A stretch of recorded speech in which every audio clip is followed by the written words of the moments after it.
Untuk data pengamatannya yang telah dilakukan, nah telah diperoleh data berarti sebagai berikut. Nah, di sini ada dua tabel, yang mana data pengamatan pada tabel menunjukkan bahwa pada pipa dengan diameter 0,022 meter diperoleh luas penampang sebesar 0,00038 meter kuadrat. Nah, pembagian manometernya 0,08 meter, 68 meter, dan waktu pengisian tangki setinggi 5 cm selama 10,05 second yang menghasilkan debit sekitar 3,8 kali 10 pangkat 8 meter per kubik per second. Oke, sekarang kita lanjut hasil dan pembahasan. Pada percobaan aliran pipa, nilai bilangan Reynolds berada pada OD 10/4. Jadi sini bisa dibilang turbulen tadi dari hasil pembahasan, dan kita menganalisis kalau misalnya kalau pusaran kecil menyebabkan tegangan geser rata-rata menjadi lebih besar, menghasilkan kehilangan energi atau head loss yang lebih signifikan. Jadi dari sini kita bisa melihat kalau misalnya faktor gesek dan persamaannya itu dia berhubungan dengan persamaan dari si Westback. Jadi dari sini kita bisa tahu kalau misalnya diagram modul atau manipulasi empiris Celsius itu memperlihatkan bahwa nilai F berada di kisaran 0,02 hingga 0,04. Jadi dari sini kita bisa tahu kalau misalnya karakteristik asal aliran turbulen dalam pipa sirkular berlambang penuh. Jadi dari sini kita tadi dari data-data di atas kita bisa tahu kalau misalnya diameter pipa itu bervariasi. Jadi di sini ada yang di data 0,0289 itu diameternya 0,022 meter. Jadi di sini juga ada 0,039. Jadi di sini dengan diameter 0,016 meter. Jadi dari sini kita bisa tahu kalau misalnya aliran tersebut turbulen. Jadi kalau misalnya diameter tersebut dia mempengaruhi kalau misalnya sesuai dengan tadi kan eh, aliran turbulen tersebut mempengaruhi kalau misalnya kerasan dinding pipa itu diameter relatif pipa mempengaruhi besar kecilnya friksi antara fluida dengan dinding pipa. Jadi kita bisa tahu juga volume alirannya misalnya lebih besar atau lebih kecil. Jadi sini dari data kita tadi kita dapat kalau misalnya itu kontak terhadap volume aliran menjadi lebih besar sehingga F meningkat. Jadi di sini kita bisa tahu nilai Reynolds yang itu tadi di atas 4.000. Jadi dia turbulen yaitu 14.686 dan 16.496. Jadi kita bisa tahu jenis aliran itu turbulen.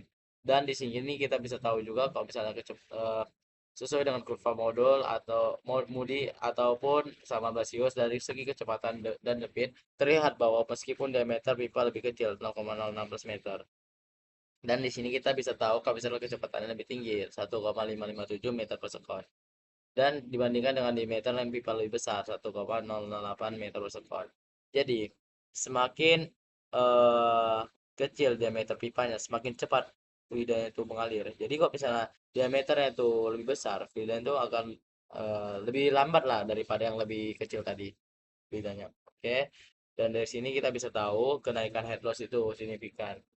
Dan kita lanjut dengan peningkatan kecepatan bukan hanya memperbesar energi, tapi juga meningkatkan gradien tekanan yang dibutuhkan untuk mempertahankan aliran. Jadi dari sini kita bisa tahu kalau misalnya di perancangan pipa itu kita bisa tahu kalau misalnya optimasi antara besaran diameter. Jadi kecepatan desain itu dan kerugian energi agar sistem bekerja efisien namun tetap mampu mengalirkan debit yang diinginkan.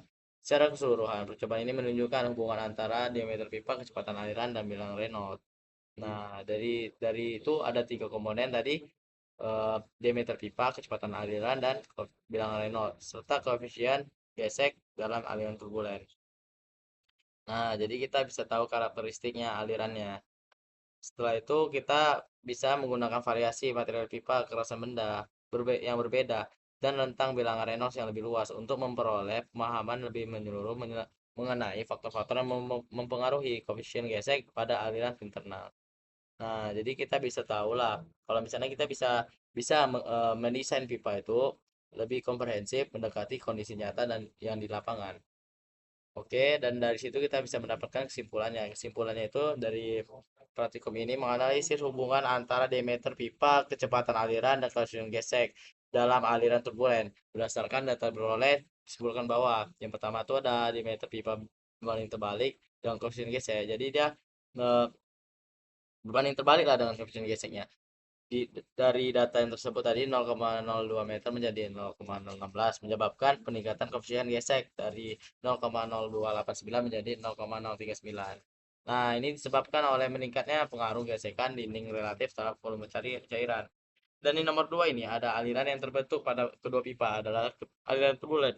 Sebagaimana dibuktikan dengan bilang Reynolds yang jauh lebih melebihi 4.000 tadi. Nah, dan kita bisa tahu lah kalau misalnya itu dipengaruhi oleh karakteristik aliran dan kekerasan pipa. Dan yang nomor ketiga itu ada penurunan diameter pipa, meningkatnya kehilangan tekanan atau sebagai head loss bisa dibilang kan. Nah, ditunjukkan kalau misalnya alirannya itu tajam pada pembacaan manometer AF yang konsisten pada prinsip persamaan dari USBS. Nah, jadi keseluruhan valid selaras lah dengan teori serta temuan dan literatur yang menyatakan bahwa untuk aliran turbulen dalam pipa halus, koefisien gesek akan meningkat seiring dengan penurunan diameter pipa, menyebabkannya kehilangan energi yang lebih besar dalam sistem perpipaan. Jadi, dari sini kita bisa tahu lah kalau misalnya bilangan Reynolds dalam kekerasan pipa itu bagaimana cara bekerjanya. Oke, dari sini kita bisa simpulkan untuk semua dari laprak keempat ini.